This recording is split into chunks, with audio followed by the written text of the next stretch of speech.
नमस्कार, आप देख रहे हैं पीडीएस न्यूज। मैं हूं किसी सैनी। राजकीय उच्च माध्यमिक विद्यालय कांवट में भामा साहब बाबूलाल मीणा द्वारा माता पिता की स्मृति में कक्षा कक्ष व बरामदे का निर्माण। सीकर जिले के खंडेला विधानसभा क्षेत्र के कांवट कस्बे में स्थित राजकीय उच्च माध्यमिक विद्यालय में एक प्रेरणादायक एवं समाज को संदेश देने वाला कार्यक्रम आयोजित हुआ। इस कार्यक्रम में भामा साहब बाबूलाल मीणा, जो कि सुप्रिंटेंडेंट कस्टम एंड जीएसटी तथा जिला महामंत्री राजस्थान आदिवासी मीना सेवा संघ सीकर है, ने अपने स्वर्गीय माता पिता इमरती देवी व मांगू राम मीणा की पुण्य स्मृति में एक कक्षा कक्ष एवं बरामदे का निर्माण करवाकर उन्हें श्रद्धांजलि दी। इस नवनिर्मित कक्षा कक्ष व बरामदे का लोकार्पण न्यायमूर्ति गणेश राम मीणा, माननीय न्यायाधिपति राजस्थान उच्च न्यायालय जयपुर के कर कमलों द्वारा किया गया। कार्यक्रम में विशिष्ट अतिथि के रूप में संजय कुमार, जिला न्यायाधीश एवं रजिस्ट्रार राजस्थान राज्य मानवाधिकार आयोग जयपुर तथा मीना सैनी, प्रशासक ग्राम पंचायत कांवट उपस्थित रहे। कार्यक्रम की अध्यक्षता भवानी सिंह मीणा, मुख्य ब्लॉक शिक्षा अधिकारी खंडेला ने की। विद्यालय परिवार एवं ग्रामवासियों द्वारा मुख्य अतिथि एवं विशिष्ट अतिथियों का माला व साफा पहनाकर भव्य स्वागत किया गया। इस अवसर पर स्थानीय गणमान्य नागरिक, विद्यालय के शिक्षकगण, अभिभावक, विद्यार्थी एवं ग्रामीण बड़ी संख्या में उपस्थित रहे। ग्राम पंचायत ने समाज और गांव के विकास में महत्वपूर्ण योगदान देने वाले भामा साहब बाबूलाल मीणा का सम्मान किया। उनके सामाजिक कार्यों, शिक्षा, स्वास्थ्य और बुनियादी सुविधाओं में दिए गए योगदान की सराहना की गई। बाबूलाल मीणा का जीवन प्रेरणादायक है। गरीबी में जन्मे बाबूलाल मीणा ने अपनी मेहनत, लगन और संकल्प से पहले अपने परिवार की आर्थिक स्थिति को सुधारा और फिर समाज सेवा में अपना योगदान देना शुरू किया। अपनी जड़ों को नहीं भूलते हुए उन्होंने शिक्षा और समाज कल्याण के क्षेत्र में निरंतर कार्य किया है। विद्यालय में कक्षा कक्ष व बरामदे का निर्माण करवाना केवल एक इमारत का निर्माण नहीं, बल्कि समाज को शिक्षित करने की दिशा में एक महत्वपूर्ण पहल है। इससे स्कूल के विद्यार्थियों को बेहतर शैक्षिक वातावरण मिलेगा, जिससे उनके भविष्य को संवारने में सहायता मिलेगी। शिक्षा ही समाज को आगे ले जाने का सबसे सशक्त माध्यम है। जब कोई व्यक्ति अपने माता पिता की स्मृति को अमर रखने के लिए समाज और शिक्षा के क्षेत्र में योगदान देता है, तो वह वास्तव में सच्ची श्रद्धांजलि होती है। भामा साहब बाबूलाल मीणा ने जो कार्य किया है वह न केवल प्रेरणादायक है, बल्कि समाज के अन्य लोगों को भी आगे बढ़कर योगदान देने के लिए प्रेरित करेगा। उन्होंने यह भी कहा कि यदि समाज के हर सक्षम व्यक्ति द्वारा इसी प्रकार विद्यालयों और शिक्षा के क्षेत्र में योगदान दिया जाए, तो आने वाली पीढ़ी को बेहतर संसाधन मिलेंगे और देश का भविष्य उज्जवल बनेगा। बाबूलाल मीणा ने अपने उद्घोषण में कहा कि मेरे माता पिता ने कठिनाइयों के बावजूद हमें संस्कार और शिक्षा का महत्व सिखाया। उनकी स्मृति में यह छोटा सा योगदान उनके प्रति मेरी श्रद्धा का प्रतीक है।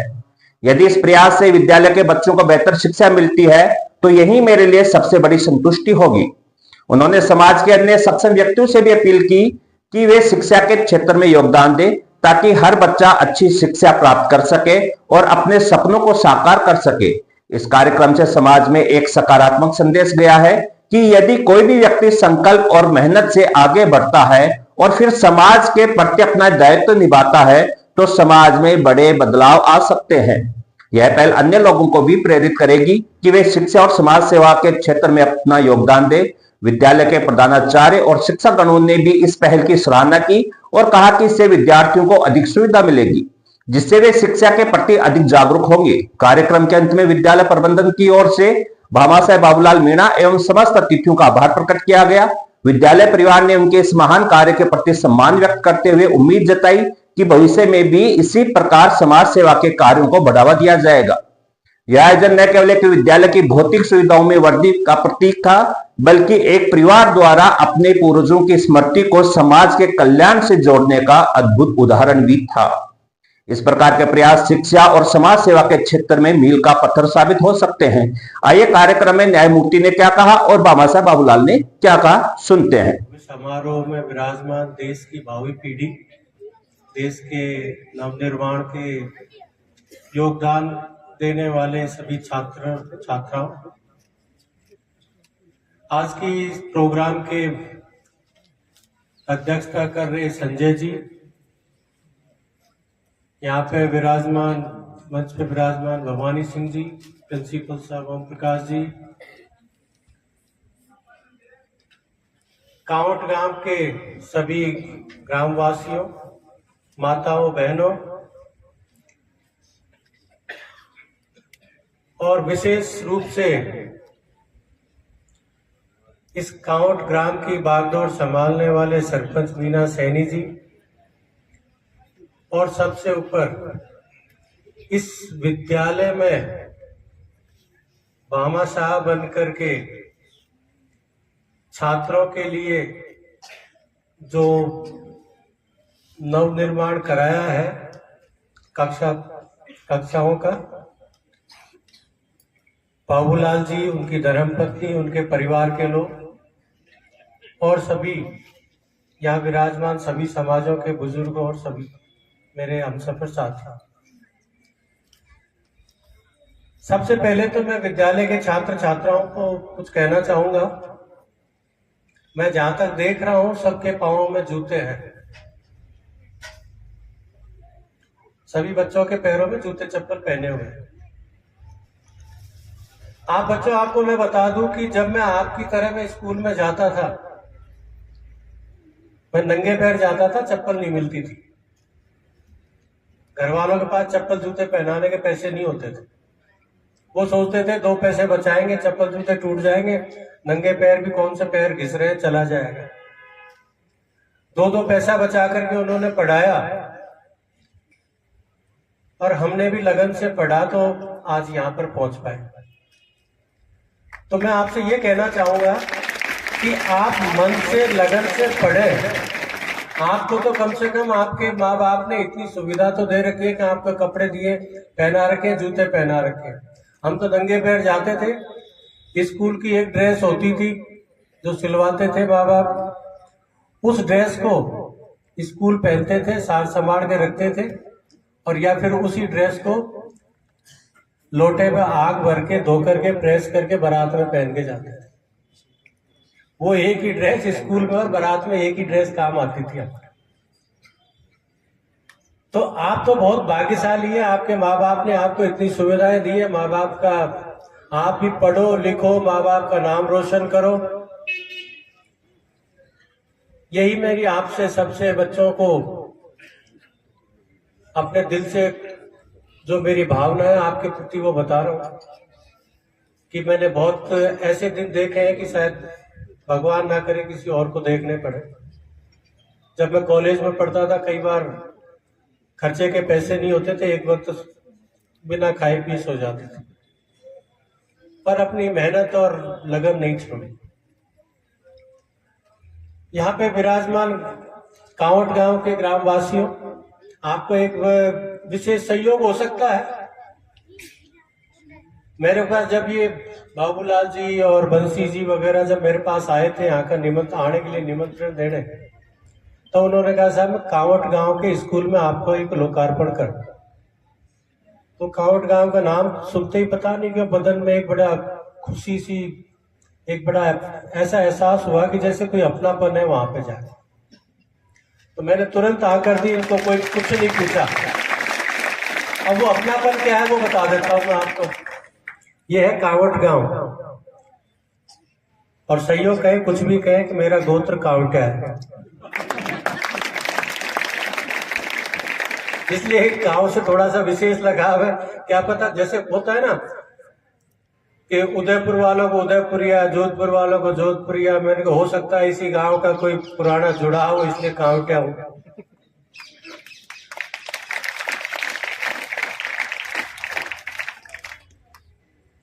ये जो शाला निर्माण करवाया कक्षाओं का बाबूलाल जी ने, ऐसा है पैसा बहुत लोगों के पास होता है, बहुत लोगों के पास असीम पैसा है, किसी की कमी नहीं है, लेकिन कलेजा होता है समाज के लिए खर्च करने का।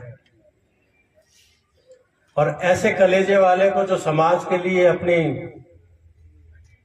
इस तरह से उदारता दिखाई है, उन भामाशाहों को, उसके परिवार को, उनके समाज को, इस गांव को मैं प्रणाम करता हूं।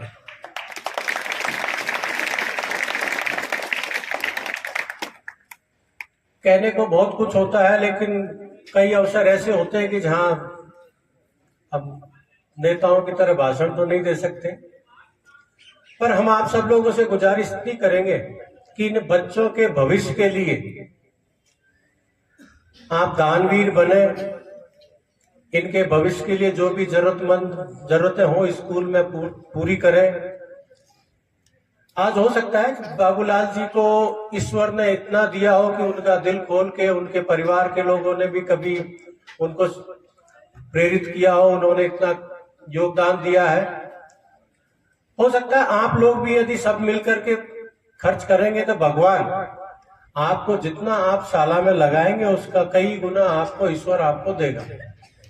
मेरी एक ही सोच है, सबसे बड़ा तीर्थ आपके घर में होता है, आपके माँ बाप होते हैं। बहुत से लोग तीर्थ यात्राओं पे जाते हैं। सबसे पहले मैं कहता हूं कि आपके बुजुर्गों के अपने देवी देवताओं के स्थान बने हुए, सबसे पहले ढोक वहां दे लो, असली तीर्थ वहां बसता है।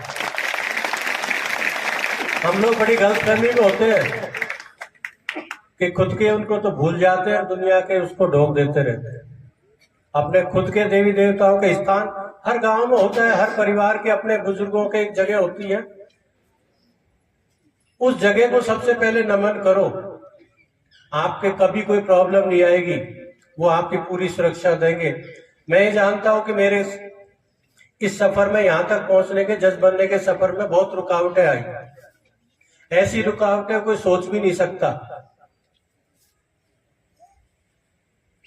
मेरे नाम प्रस्तावित हुआ, सेलेक्ट हुआ, फाइनल हो गया। मेरे साथ और भी जो मेरे साथ 8-10 लोग थे उनके नाम भी हुए।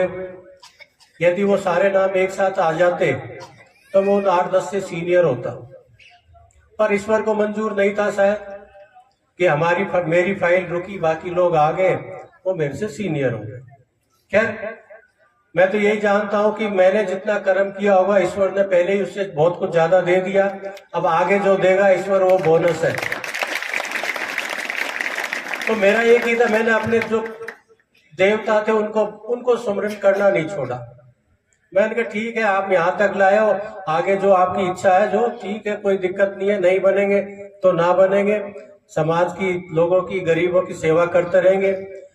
वकालत में भी मैं इतना आपको बता दूं, मेरी 28 साल की वकालत में 90% मैंने जो मेरे मुवक्किल होते थे केस में, जो क्लाइंट, कभी मैंने मेरी अपने मुंह से फीस नहीं मांगी। उन्होंने जो दिया मंजूर किया, और शायद भगवान ने उसी का पुरस्कार मुझे दिया है। वरना मैं जानता हूं कि ऐसे कर्म नहीं थे कि मैं हाईकोर्ट जज बनता।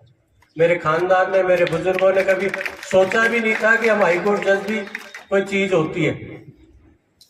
लेकिन ईश्वर के प्रति अपनी आस्था बढ़ाए रखो। जो भी काम करो, पढ़ने का हो, नौकरी का हो, व्यापार का हो, समाज सेवा का हो, मन से करो। किसी इस आशा में मत करो कि इससे मुझे कुछ फल निकालना है। बिल्कुल निष्फिक्र होके काम करो, बिना लोभ लालच के काम करो। ईश्वर आपको कितना ही गुना देगा आप आशा भी नहीं कर पाओगे। आपसे ज्यादा तो मैं क्या कहूं, बच्चों को इतना सुबह से बैठे होंगे। मैं तो आपसे सभी गांव वासियों से निवेदन है कि इसी प्रकार से थोड़ा सा बाबूलाल जी से आप भी प्रेरणा लें। इस विद्यालय में जो भी कमी हो उसको सब मिल करके, क्योंकि सरकार तो सरकार के तरीके से चलती है। सरकार के जो विकास के काम है उनका एक पैमाना अलग होता है। मैं ये कहता हूं, आज भगवान ने शायद, जिस तरह से मैं गांव के लोगों को देख रहा हूं, कि इन गांव के लोगों को इस विद्यालय के लिए सरकार की तरफ से मुंह नहीं ताकना चाहिए। आप सब सक्षम हैं, दिल खोलें, बाबूलाल जी से प्रेरणा लें, और इसी प्रकार से इस विद्यालय में छात्र छात्राओं को जो भी जरूरत की चीज की जरूरत हो उपलब्ध कराएं। और फिर से मैं बाबा साहब बाबूलाल जी, उनके परिवार का पुनः प्रणाम करता हूं, उनके इस तरह के सराहनीय कार्य के लिए। आप सभी से इन्हीं शब्दों के साथ धन्यवाद। केवल मैंने इतना सा काम किया है कि पे बैक टू सोसाइटी, जिस समाज से मैंने कुछ लिया है उसको कुछ मुझे लौटाना था, वो एक छोटा सा कार्य किया। मैं भामाशाह नहीं हूं, तो मुझे कांवड़ का लाडला कहेंगे तो मुझे बहुत अच्छा लगेगा। आज शिक्षा के महत्व हम सभी समझते हैं, लेकिन सम्मानियों प्यारे बच्चों और मेरे संगठन के पदाधिकारियों को मैं आपसे साझा करना चाहूंगा। आज से 55 वर्ष पूर्व 1970 में जब मैं 4-5 साल का था, मेरे जो आजीविका का साधन है परिवार का, वो मात्र किसानी और पशुपालन था। बहन भाइयों में पहले कोशिश की होगी किसी को पढ़ाने के लिए, लेकिन पढ़ नहीं पाए। मेरे पिताजी ने एक निर्णय लिया था अपना त्याग करके और मुझे स्कूल खेती के साथ में स्कूल भेजने का।